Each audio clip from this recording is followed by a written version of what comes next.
Welcome to Chillin' 101. We hope this video helps. You start by preparing the essentials: your phone, the registered Truecaller phone number, and the payment method used. Open the Truecaller app and sign in to the same account that made the purchase. If you have multiple accounts, verify the phone number. Once signed in, tap your profile, then go directly to Settings and choose Payments or Subscriptions. This gets you immediately into the place where you can view active plans and transactions, so you can make precise cancellation choices without guessing. Now you act. Under Subscriptions, locate the active Truecaller payment plan and tap Manage or Cancel Subscription. You will be asked to choose a reason. Pick one and then confirm cancellation.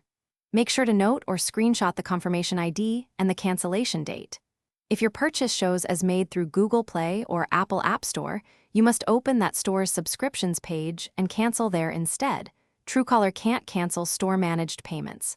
Once done, expect email confirmation, and finish by verifying the cancellation. Check your email for confirmation and note the subscription end date and any refund details. If you don't receive confirmation within 24 hours, reopen the app and check subscription status. If it still shows active, contact Truecaller support from the app or email with your confirmation ID and screenshots. If the payment went through Google Play or Apple, contact their support with the receipt and transaction ID. Key tip: preserve screenshots and receipts. These resolve most disputes quickly. Thanks for watching. Consider subscribing if we helped you.